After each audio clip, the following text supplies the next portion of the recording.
Hacía ya bastante tiempo que no estaba yo en miércoles compartiendo. Es un gusto.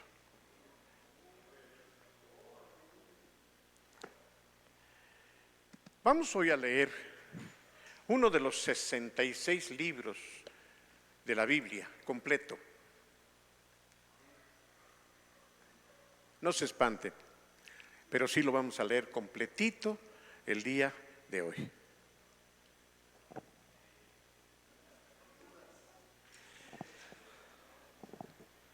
Vamos a los 25 versículos del apóstol Judas.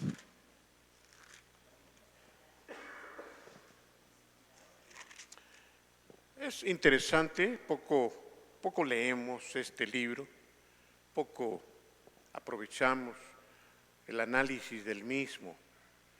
Y tiene muchas exhortaciones sobre todo, pero quiero en particular, después de leerlo todo, detenerme en un solo versículo. Vamos a leerlo. Dice así: Judas, siervo de Jesucristo, hermano de Jacobo, a los llamados santificados en Dios Padre y guardados para Jesucristo. Misericordia y paz y amor os sean multiplicados. Amados, por la gran solicitud que tenía de escribiros acerca de nuestra común salvación, me he visto en la necesidad de escribiros, exhortándoos a que contendáis ardientemente por la fe que ha sido transmitida a los santos de una vez por todas. Porque se han introducido solapadamente algunos hombres, los que desde antes habían sido programados o escritos de antemano para esta condenación, hombres impíos que convierten en libertinaje la gracia de nuestro Dios y niegan a Dios, el único soberano, y a nuestro Señor Jesucristo.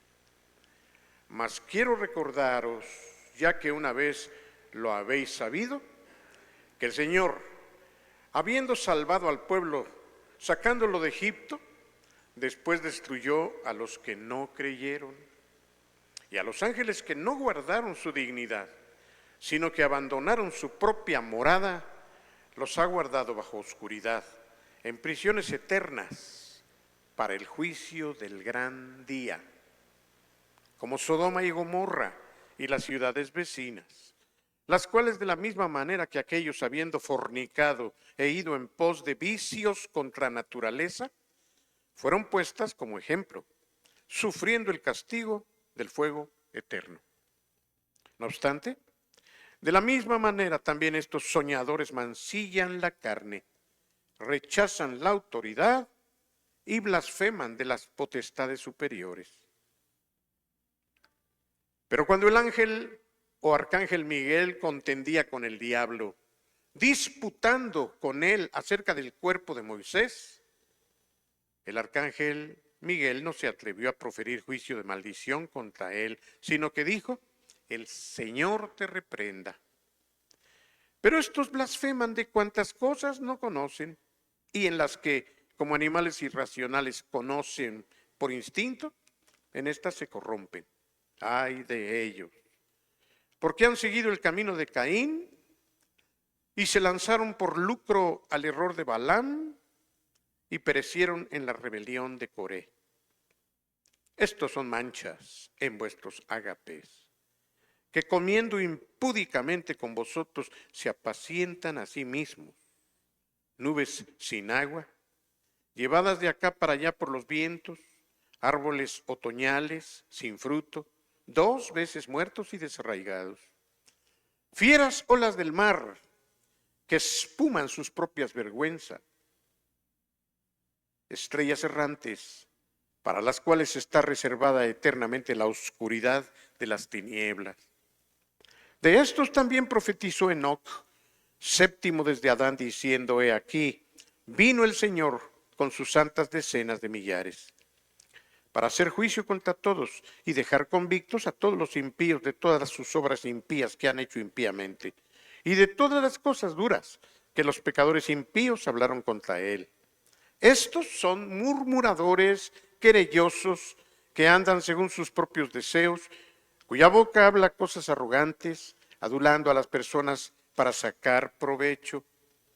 Pero vosotros, amados, tened memoria de las palabras que antes fueron dichas por los apóstoles de nuestro Señor Jesucristo, los cuales os decían: al fin de los tiempos habrá burladores que andarán según sus malvados deseos. Estos son los que causan divisiones, los mundanos o naturales que no tienen el Espíritu. Pero vosotros, amados, edificando sobre vuestra santísima fe, orando en el Espíritu, conservaos en el amor de Dios, aguardando con anhelo la misericordia de nuestro Señor Jesucristo para vida eterna.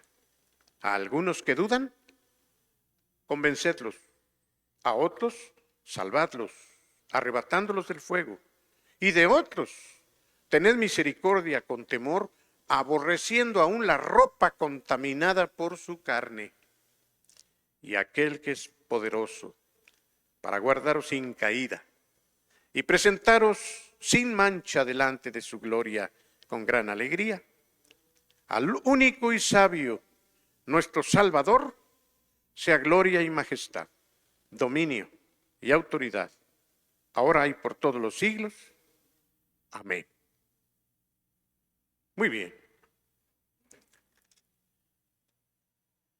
Algunos dicen, yo creo también, que este Judas era hermano carnal de nuestro Señor Jesucristo. ¿Se acuerdan que él llamó a 12 apóstoles o discípulos escogidos y había 2 Judas en medio de ellos?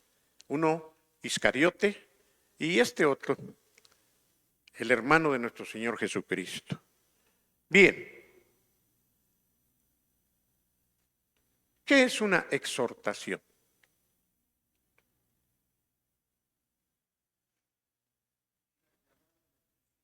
Llamada de atención.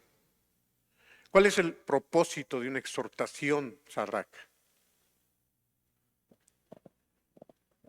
Que la persona piense o recapacite sobre algo que va a ser o puede suceder o algo que está haciendo. Ese es el propósito, que recapacite. Ajá. En pocas palabras, que tenga cuidado de lo que va a hacer, de lo que vive, de lo que puede llevar a cabo. Esa es una exhortación. La Biblia está llena de exhortaciones, llena, desde el Génesis hasta el Apocalipsis. ¿Y cuál es la diferencia entre un legalismo y una exhortación? La imposición. La línea es delgada porque cualquiera podría decir que esto que acabo de leer lo está imponiendo Judas. Y no necesariamente es así. Hablar cosas que no te gustan o escuchar cosas que no te gustan podría ser algo que Dios está queriendo que tú oigas para que tu vida sea mejor, para que te cuides, para que caminemos como Dios lo quiere. ¿Están de acuerdo? Hay muchas, pero muchas exhortaciones en la palabra. Quiero que vengamos, por favor, al versículo 11 y que juntos analicemos qué advertencia está trayendo Judas a los lectores. Yo creo que él nunca pensó que su carta fuera a llegar hasta el siglo 25 y más. Y él citó a 3 personajes muy particularmente especiales de la Biblia, con pecados aparentemente distintos, pero bien relacionados, sin embargo. Y les llama que están corrompidos. Les advierte, ¡ay de ellos! Una expresión dolorosa, ¡ay de ellos! Por lo que les va a acontecer. Se está refiriendo desde luego a esta gente de la cual viene hablando desde el primer versículo. Y particularmente habla del tema sexual, del pecado sexual y específicamente de la homosexualidad. Este es uno de los libros que contiene un señalamiento muy particular a los homosexuales. Dice que, al igual que los ángeles que no guardaron su dignidad, sino que abandonaron su morada, estos, como los de Sodoma y Gomorra, tampoco caminaron con dignidad, porque dice que ellos fornicaron, yendo en pos de vicios contra naturaleza. Qué expresión más especial y específica. Vicios contra naturaleza. O sea, quiere decir que la naturaleza enseña algo lógico, algo aceptable por todos, pero hay algunos que se oponen a lo que es natural, como mujeres amando mujeres y hombres amando hombres. Esos son los vicios contra la naturaleza misma, no solo contra Dios. Y dice que estas personas han rechazado la autoridad, han mancillado la carne y han blasfemado contra las glorias o potestades superiores. Y pone un ejemplo en relación a la autoridad. Allí mismo, en una ocasión, Dios envió al arcángel Miguel para que recogiera, vamos a llamarlo así, aunque no lo especifica, el cuerpo de Moisés que en algún lado había quedado muerto. No quería Dios que nadie lo ubicara, probablemente para que no se hiciera del cuerpo de Moisés un ídolo. Y entonces él lo iba a sepultar donde nadie lo viera. Y envió al arcángel Miguel, pero se le opuso otro arcángel, otro querubín, otro ser llamado el diablo, nada menos. Y estuvieron jaloneando, peleando por el cuerpo de Moisés. Un pleito físico probablemente. Y llegó un momento en que el pleito estaba tan fuerte que el arcángel Miguel remitió la situación a Dios. Y de aquí nosotros podemos sacar una enseñanza, desde luego. Muchas cosas de injusticia, de pleito. Va a ser muy bueno que nosotros las remitamos a Dios.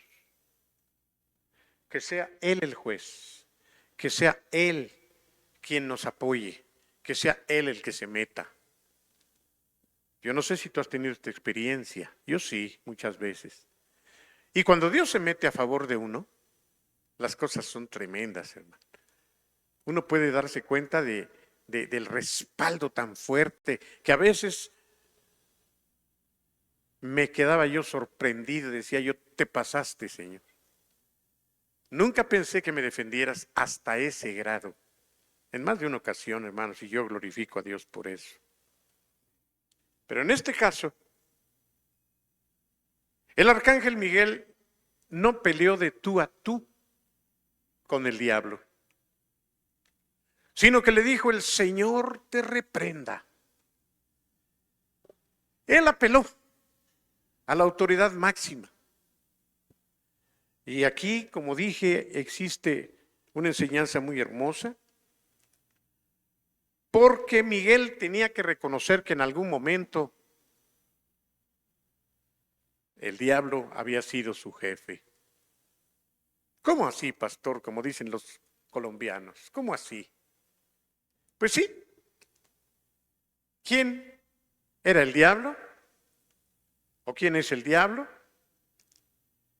Pues fue el llamado Luzbel, Luzbella, aquel querubín que después de la Trinidad gozaba de una posición excelsa, suprema, superior, hasta el día que se encontró en él, dice Isaías, maldad.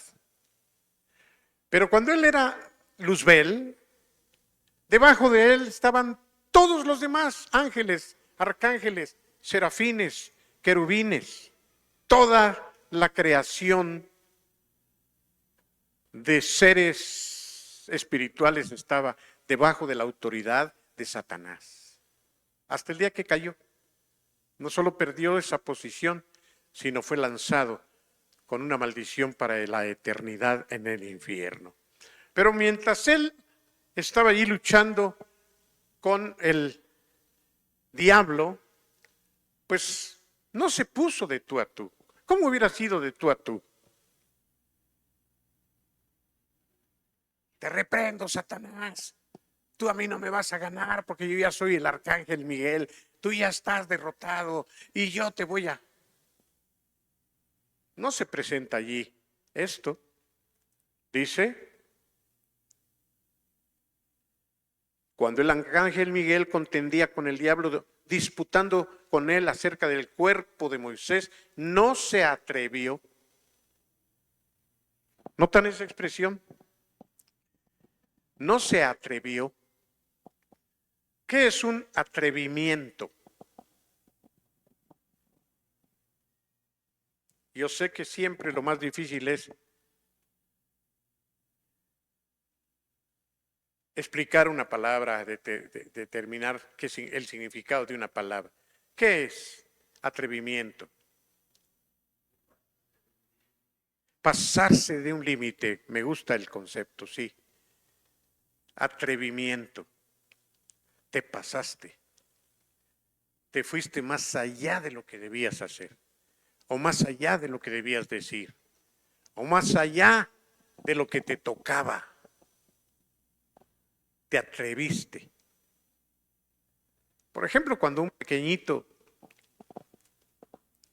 le grita a su mamá y le falta el respeto, ese es un atrevimiento. Y cualquier cosa parecida. Y dice aquí que el arcángel Miguel no se atrevió. No se atrevió a pasarse de la raya, aunque era Satanás. Ya estaba derrotado. Algo similar ocurrió y lo veíamos en nuestro estudio con los hermanos. Fue el caso de David con Saúl, ¿se acuerda? ¿Qué fue lo que ocurrió con él?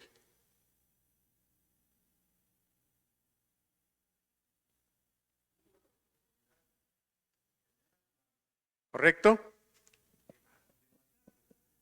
O sea, de matar, no, de agarrarlo, matarlo. David tuvo la Exterminarlo. oportunidad de matar a su archienemigo. Exterminarlo sin que nadie se diera cuenta. ¿Lo recuerda? Sí, pero lo primero que pensó es que dijo, él es un ungido del Señor. Nuevamente podemos decir que David no se atrevió. Ahora, el atrevimiento es atractivo o se incurre en él cuando consideramos las circunstancias y pensamos que la razón nos asiste. ¿Por qué no? Puedo hacerlo. Además, esto y esto y esto y esto. Y nos atrevemos a hacerlo. ¿Saben cuánta gente está en la cárcel ahorita por atrevidos? ¿Saben cuántos están llorando allí arrepentidos por atrevidos? ¿Cuántos han perdido el trabajo? ¿Cuántos han muerto? ¿Cuántos?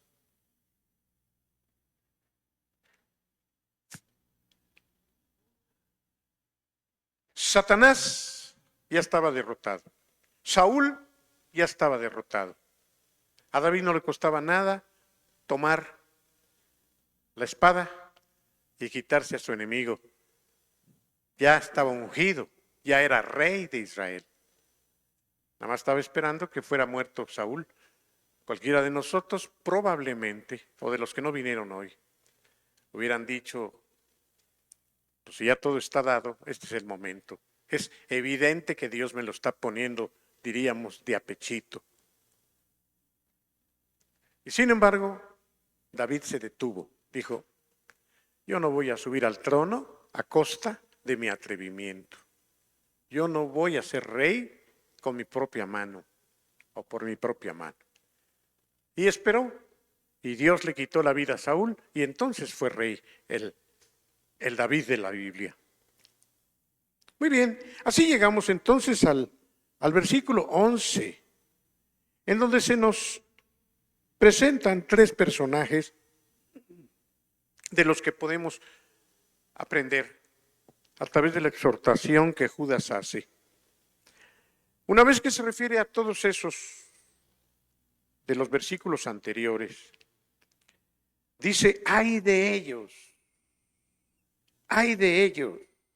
que son manchas en vuestras fiestas, ay de ellos que son como nubes sin agua, ay de ellos que son llevados de aquí para allá, ay de ellos que son como árboles otoñales. ¿Qué es eso? ¿Qué es un árbol otoñal?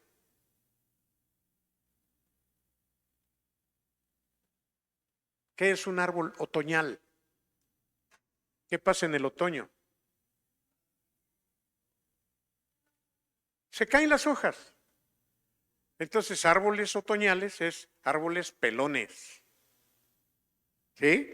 Árboles otoñales. Así son. Así son esas gentes. Y comienza a hablar de alguien. Dice, porque han seguido el camino de Caín. Vamos a Primera de Juan, por favor. Poquitito antes, Primera de Juan capítulo 3, versículo 12. Primera de Juan capítulo 3, versículo 12. Dice, no como Caín, que era, ¿qué? Del maligno. Y mató a su hermano. ¿Y por qué causa le mató Caín? Si yo te hubiera preguntado esto antes de leer lo que sigue, ¿tú podrías dar la respuesta de por qué Caín mató a Abel? ¿Quién lo puede decir? ¿Por qué, mi hijita? ¿Por qué crees que Caín mató a Abel? Por celos. No y Por celos. por celos. Te acercas. Es una palabra hermana de la otra que yo pensé que me iban a decir. ¿Tú qué crees, pequeña? Por envidia. Ahí están las dos palabras hermanadas. Celos y envidia son muy parecidas, ¿no? Pero más envidia en este caso, porque los celos están más relacionados con el amor o el desamor. Pero la envidia, ¿con qué está relacionada? ¿O cómo la interpretamos?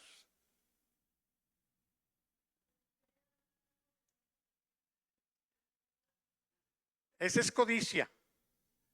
¿Qué es la envidia, Sarrak?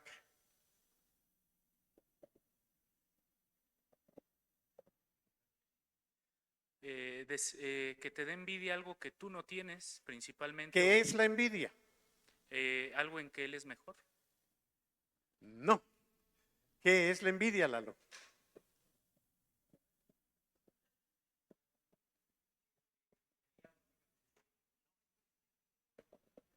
Sí, yo sé, les digo que es difícil, Lalo, es difícil dar la interpretación de un vocablo, de una palabra.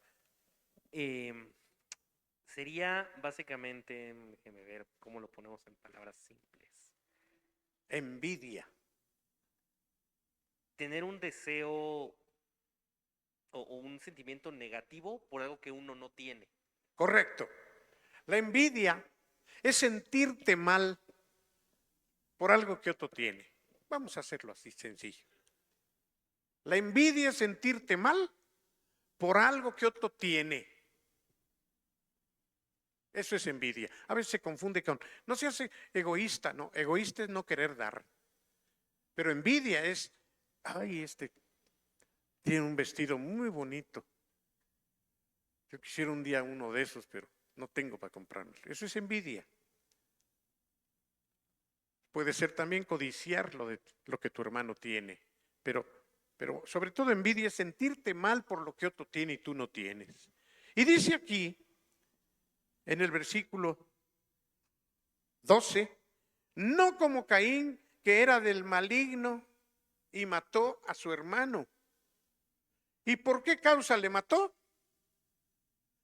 Porque las obras de Caín eran malas y las de su hermano buenas o justas. Fíjense, claro que no fue asunto de un día, quizá desde jovencitos, y así pasa en las familias, lamentablemente. ¿Han conocido casos de hermanos que se odian? Hermanos que se odian y se envidian y hasta la muerte, como Caín y Abel.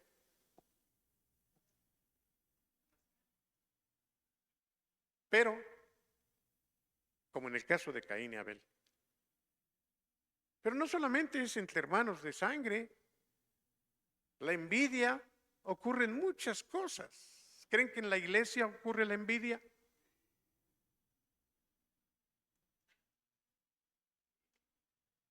La envidia. ¿Y por qué a Fernando esto y a mí no? ¿Y por qué a Eliezer y a mí no? ¿Y por qué?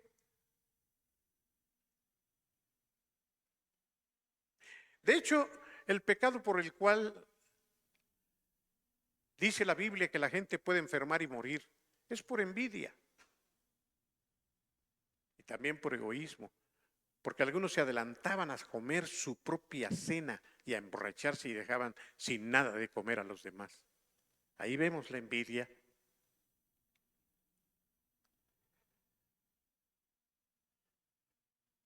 Abel estaba portándose bien.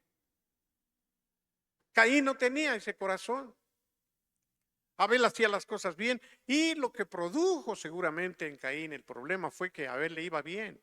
Es probable que su papá lo quería más, como pasó con José. ¿Por qué vendieron y casi mataron a José sus hermanos? ¿Por envidia? Casualmente por envidia. Claro, papá tuvo mucho que ver y hay que cuidar eso los papás, pero se lo ganó. Se lo ganó.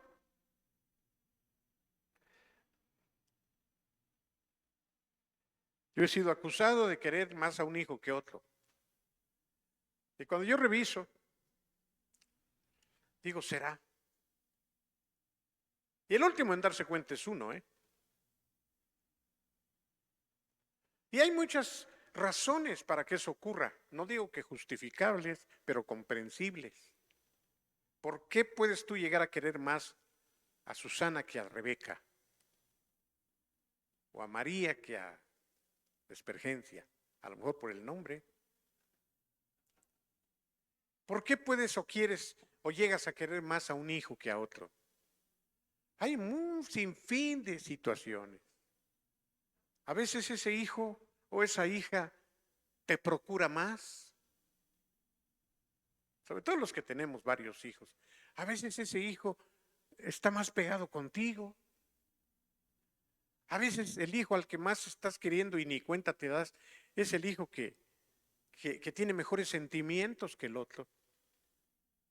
A lo mejor esa hija es una hija más trabajadora y no te crea tantos problemas. Y con la otra tú tienes que estarle pegando a cada rato porque nomás, ¿no? Y esas cosas, aunque uno no quiera, van forjando en uno la inclinación de sentimientos, pero uno debe tener mucho cuidado, porque aunque pudiera uno tener justificaciones, eso afecta mucho a los hijos, como pasó en el caso de José. Ve a llevarle estos quesos a tus hermanos. No sé, ya tardaron, estoy preocupado. Fíjate dónde andan con las ovejas. Ya iba el otro obediente muchacho, con su preciosa túnica de colores. Pero no es el caso. Estamos hablando aquí de Caín. Algo parecido debió haber pasado con Abel. Y Caín era el primogénito. A veces los chiquitos son los consentidos. Espero que tú no tengas envidia de tu hermana. Pero a veces así pasa. Como es el chiquito, a él lo quieren más, a mí no me quieren. Sí, claro. Y a veces sucede en realidad. A veces sucede en realidad.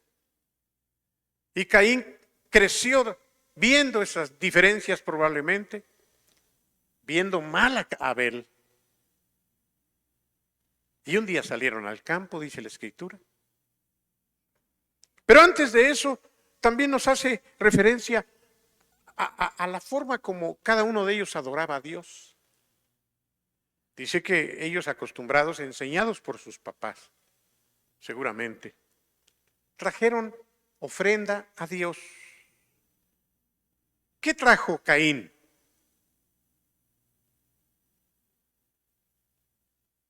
Frutas, papas, betabeles, calabacitas, coliflores, y las ofreció a Dios. Yo no sé cómo ofrecían la verdura, a lo mejor también la quemaban, pero... Y dice que la ofrenda de Abel o de Caín no fue grata delante de Dios. Alguien me dijo en una ocasión, es que Dios esperaba carne, pero no verduras. No, eso no fue. Sino probablemente fue la actitud con la que Caín dio sus ofrendas a Dios. La actitud cuenta mucho. Probablemente dijo, ¿qué le pongo a Dios? Pues hay estas calabazas, esta que está re fea, este betabel que ya tiene aquí muchos días, y estoy suponiendo, hermano. Y juntó todas las verduras y coliflores y lechugas, las puso ahí, le prendió de mala gana y ahí está la ofrenda a Dios. Y Abel, dice la Biblia que Abel ofreció de los animales que él cuidaba. Probablemente el más hermoso, el más tierno, el más precioso. Este que está bien bonito, se lo voy a llevar a Dios. Cuando hemos hablado de los diezmos y de los dineros que damos acá, yo les he llegado a decir que aún en eso debemos tener cuidado de cómo lo hacemos. En primer lugar, con todo nuestro corazón, no con tristeza, no obligados, no porque nos están empujando, pero también,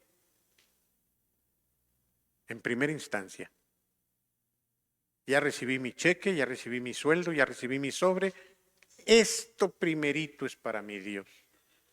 Yo primero aparto mi diezmo. Si me alcanza para todo lo demás que necesito gastar o no, eso yo le aparto a Dios lo primero. Mi esposa me ayudó mucho con este asunto. Mucho me ayudó mi preciosa. Porque también los hay que quizá pagan todo, gastan todo y dice, oye, ¿y el diezmo? Ay, vieja, pues yo no sé si me alcance. Ahí agarra algo, ¿no? Oye, pero el diezmo es el 10%. No, pues es mucho, ahorita ya no. Mira, para la próxima sí lo damos completo. Con esa actitud, ¿qué es lo que estás tú haciendo? Pues que estás dejando al final a Dios. Por mucho tiempo yo estuve sacando el dinero de los sobres. Llegué a sacar rondanas de los sobres. Yo no sé a quién se le ocurría meter una rondana. A lo mejor algún niño que cambió la moneda que le dio su mamá para la ofrenda y metió ahí la rondana para despistar. Una rondana. Pero también llegué a sacar billetes rotos. sin pedazo. Billetes falsos, ¿verdad, Rubén? Tú los viste. Falsos, falsos, falsos. A lo mejor ese billete te lo rechazaron en el súper. Dices, ay, ¿y ahora qué voy a hacer? Para el diezmo. Para la ofrenda. ¿Te imaginas? Lo último, lo que está sucio. También metían billetes, pero que Dios guarde ahora, asquerosos, ¿eh? ¿Creen ustedes que aún en eso se puede ver el corazón?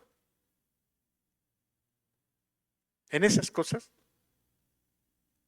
Pues algo así pasó con Caín y Abel. Abel preocupándose muy probablemente, no lo dice la Biblia, de lo mejor de la tierra, de lo mejor de los animales, y Caín con una mala actitud trayéndole a Dios. Eso trajo consecuencias. Dios aceptó la ofrenda de Abel y no aceptó o rechazó la ofrenda de Caín. ¿Cómo fue? ¿Saben? En un dibujo de Gustavo Doré, estaba Caín y Abel, y se ve como las verduras que estaba quemando Caín, subía el humo y se desparramaba por el suelo. Y el cordero que había puesto Abel subía derechita el humo. Así lo interpretó Gustavo Doré. Y no está lejos de darnos una idea de esos diferentes holocaustos que estaban presentando. Aquí solamente dice, no como Caín, que era del maligno y mató a su hermano. ¿Pero por qué lo mató? Porque sus obras eran malas y las de su hermano justas. Por eso lo mató.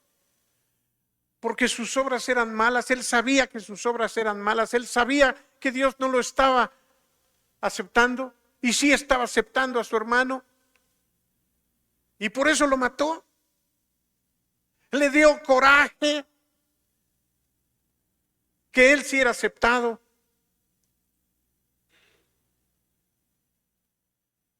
Y su ofrenda no era aceptada. ¿Por qué? ¿Por qué mi hermano siempre tiene que ser aceptado? ¿Por qué a mí siempre se me desprecia?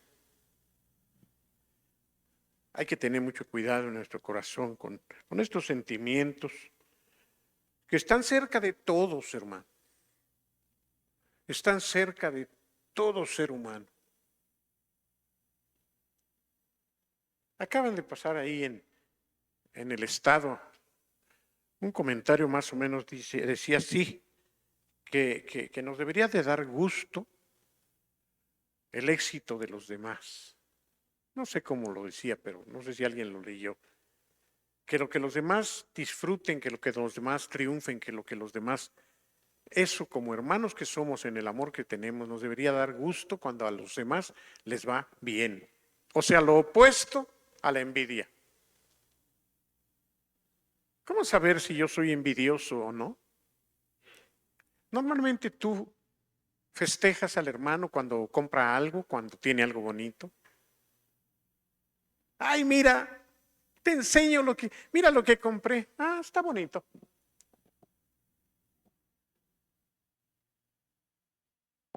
O no le dices nada, simplemente te le quedas viendo y...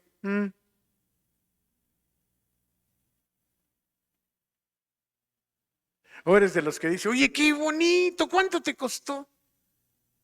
Te queda muy bien, te felicito. Dicen que las mujeres, las hermanas no, las mujeres que no son hermanas son muy envidiosas. Todos tenemos en un momento dado la tentación. Pruébate a ti mismo, revísate qué tanto chuleas las cosas de los demás. Forma parte de tu manera de ser. Te felicito.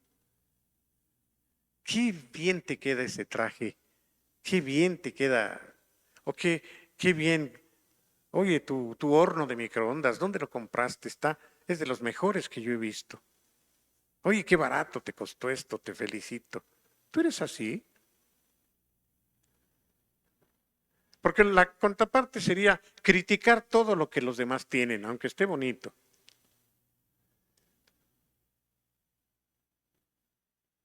Pero no solamente cosas. La envidia se puede manifestar en otras cosas también, en otras situaciones también.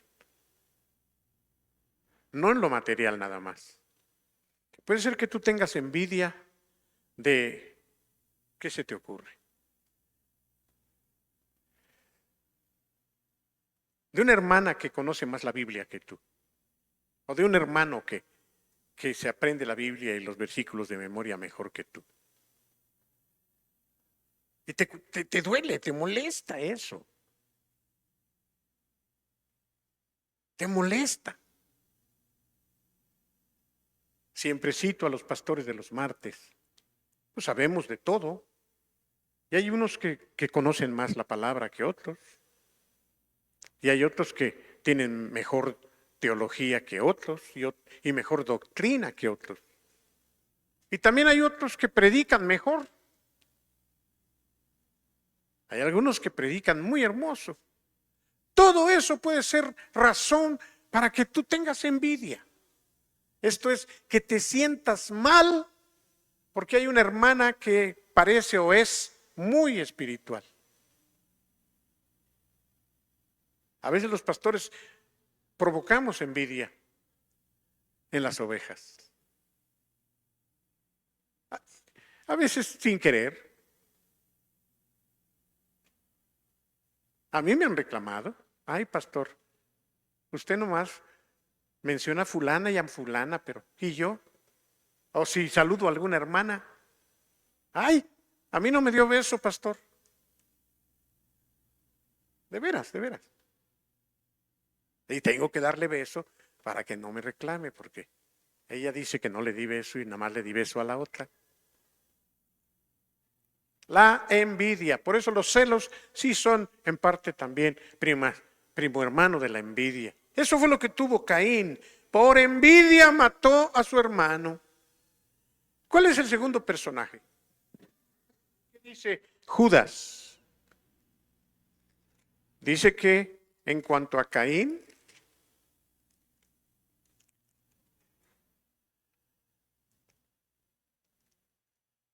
siguieron el camino de Caín, ya dijimos cuál es, el de la envidia y asesinato, se lanzaron por lucro al error de Balaam.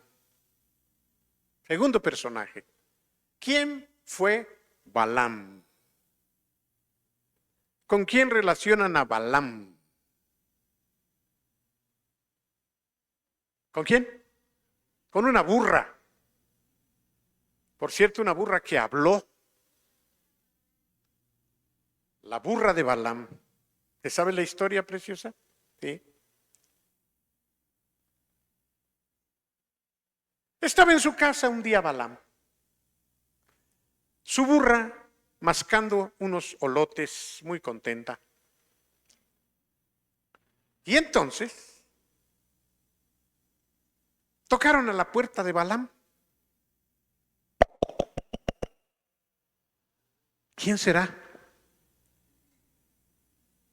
¿Quién es? Somos unos peregrinos que venimos a hablar con usted. ¿Usted es el señor Balaam? Sí, pásenle. Oiga, mire, venimos de lejos. Nos mandó el rey. ¿Cómo se llamaba? Le estoy preguntando a la niña, mano, no seas envidioso. El rey Balac. Así, y ese rey que, pues mira, él sabe que tú eres un profeta de Dios y que lo que tú declaras, Dios te lo respalda porque él te puso como un profeta poderoso. Y el rey quiere que vayas porque mira, lo que quiere, te lo decimos de una vez, es que tú maldigas al pueblo de Israel que está viniendo como enemigo y el rey tiene miedo porque siente que como en muchos lados, Israel va a acabar con el pueblo de los amalecitas. Eran amalecitas, creo, ¿verdad? Y entonces él dice, oigan, ¿pero de qué se trata? Pues nada más que nos acompañes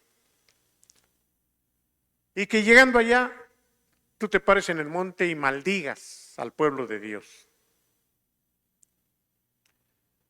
El profeta entendió que la cosa no era muy justa, no era muy buena. Y dudó. Dijo, no es tan fácil. Conozco a Dios. Pero entonces cuando vieron que dudó le dijeron, pero mira, también nos dijo el rey que si vas, te va a dar dinero. Decimos en México, no se dará por mal servido. Te conviene, te va a dar suficiente, es posible que hasta te haga rico. Entonces él dijo, a ver, ¿qué puede pasar? Yo voy, maldigo, me regreso y me hago rico. Allí, ¿cuál fue el pecado de Balaam? ¿Cómo se le llama el pecado de Balaam? Le estoy preguntando a la niña, fíjate. Y la niña que no me responde, pero es que está comiendo. Ahora sí, ¿quién dijo? ¿Cuál es el pecado de Balaam? No oigo. Ambición o codicia. Es válida las dos palabras. Ambición económica, codicia es más dirigida a lo económico. ¿Cuántos pecados se cometen por codicia?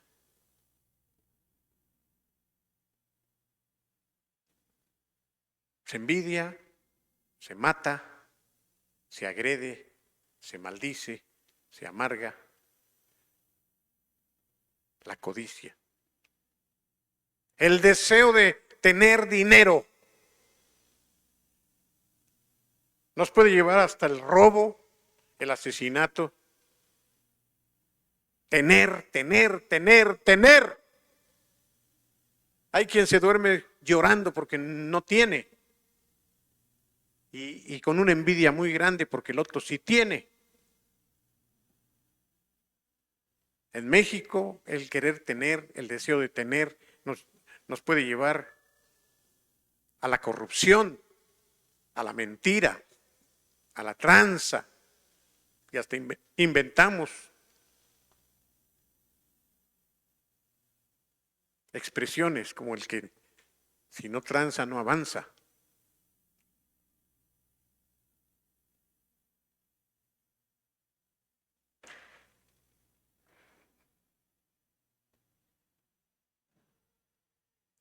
La codicia económica.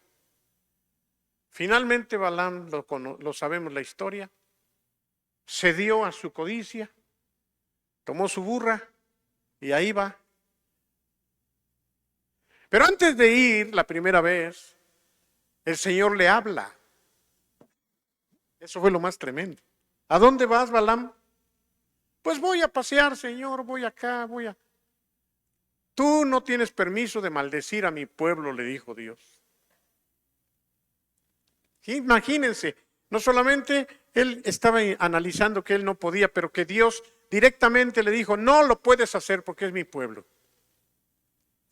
Y entonces, pues ya que le quedaba, se frenó, pero aquellos insistieron, le ofrecieron más dinero, y como ese era su pecadote, su tentación sota, terminó yendo. Él les dijo para aparentar espiritualidad, miren, no puedo ir porque Dios no me deja ir, pero así como doliéndose.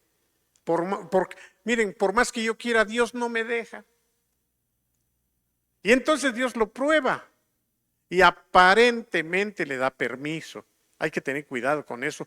Otro día vuelvo a predicar el tema, yo les puse balamear.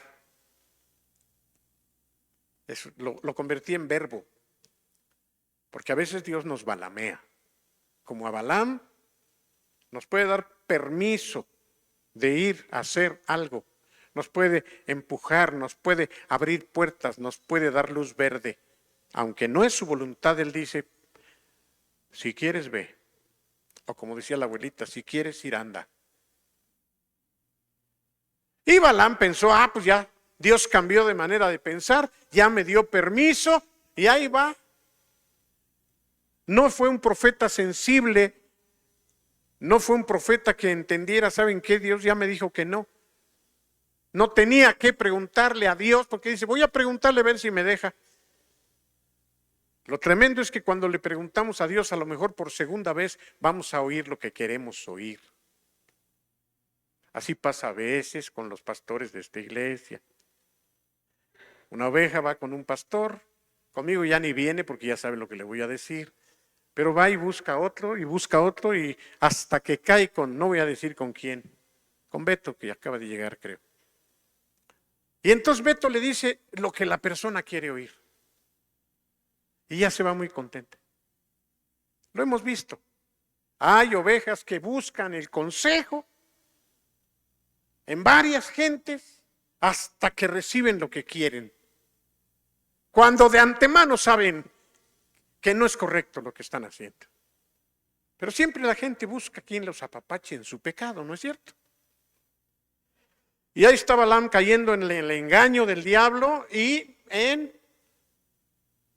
el abandono de Dios, diciéndole, pues ve y maldice. En el camino ocurren muchas cosas y hasta milagros para que Balaam pudiera darse cuenta que no estaba caminando como Dios quería ni yendo al lugar donde Dios quería. Y no lo vio. Porque la burra pudo ver un ángel que estaba con una espada en el camino. Y ya no caminó, pero nada más la burra vio al ángel. Balaam no vio al ángel. Y fue cuando la burra le habló porque se detuvo y el profeta Balaam se enojó y cogió un palo y dice, lástima que no es una espada, porque si fuera espada, te haría yo cachitos, burra tal por cual. Y ahí fue donde la burra habló. Dios permitió. Y miren lo que le dijo. Oye, le dice, ¿acaso me he comportado así desde que yo soy tu burrita? ¿Esta es una actitud que tú me conoces? Si me frené es porque yo estoy viendo al ángel que tú burro no ves. Y hasta entonces se detiene Balaam. Pero dice la Biblia que este pecado fue por el lucro. Lucro, codicia, avaricia, amor al dinero. Y el último fue Coré. Dice que la rebelión de Coré. ¿Qué es la rebelión? Pues es desobedecer. Es no estar dispuesto a estar sujeto, es no estar dispuesto a caminar en lo que Dios ha establecido. Esa es la rebelión. Y todos tenemos mucho de rebelión en nuestros corazones, desde que nacemos. Por eso los papás tienen que ayudar a sus hijos a aprender a obedecer. Esa palabra es una de las últimas que está necesitándose ahora en este tiempo. Se está perdiendo ya el concepto de obediencia. Instruye al niño en su camino y cuando sea grande no se apartará de él. Pero los papás, mamás que han consentido a sus hijos, que todo les dan, que los apapacharon, sus hijos van a terminar mal en la vida, porque no fueron enseñados a obedecer. ¿Y qué hizo Coré? ¿Qué me quiere decir concretamente?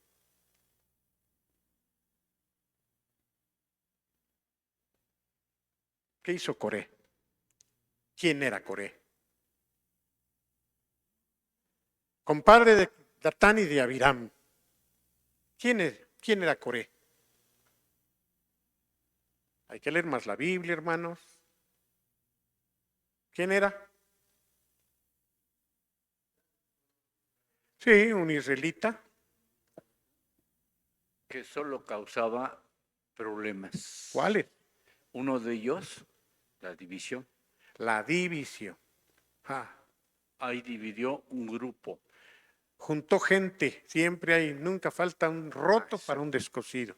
Y de ahí salió Juntó gente, todos estuvieron de acuerdo en rebelarse contra Moisés, el salió líder. su envidia. ¿Por qué? Ay, ¿por qué Moisés? ¿Que a poco nomás Moisés? Nosotros no podemos. Ahí se juntaron dos pecados, la envidia y la rebelión. Nos sacó de Egipto nomás para matarnos. Vean, no nos ha metido a donde prometió. La hemos pasado dura, creo que nos iba mejor en Egipto. Ya no lo obedezcamos, rebelémonos contra Moisés, regresémonos a Egipto. Juntó más de 200 personas. Juntó más de 200 personas para poner un grupo en contra de Moisés. Y la Biblia nos marca muy claramente que lo que Dios nunca va a aguantar es cuando alguien se rebela contra la autoridad puesta por Dios. Le va a ir mal, le va a ir mal, tarde o temprano. Y dice la Biblia que él con todo su séquito es todos los seguidores de Coré, fueron anticipadamente tragados por el infierno mismo. Qué tremendo momento, ¿eh? Qué tremenda escena debió haber sido. Imagínense con sus esposas, sus hijos, sus casas, sus posesiones, con sus animales, y se abre la tierra. Y se van directos al infierno. Así que, y concluyo porque ya se terminó el tiempo, Judas nos advierte, hermanos, a todos, a todos, porque todos podemos tener esta característica, a todos. Ay de ellos, porque han seguido el camino de Caín, envidia, se lanzaron por el lucro del error de Balaam, codicia, y perecieron en la rebelión de Coré. Señor, guárdanos, guárdanos. Somos de la misma materia que ellos, carne y hueso, espíritu, alma, cuerpo. Tenemos muchas cosas heredadas de nuestros padres, lamentablemente, y de nosotros mismos que hemos ido acumulando. Cosas como estas que te ofenden, que si no nos has abierto el piso es porque tu misericordia en Cristo Jesús ha sido muy grande y ahora nos tienes más paciencia y más gracia, Señor. Pero ten misericordia de nosotros.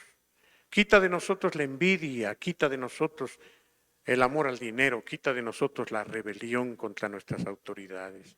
Te lo ruego, Señor. Redargúyenos en el nombre de Jesús. Amén. Vamos a despedirnos, hermanos. Vamos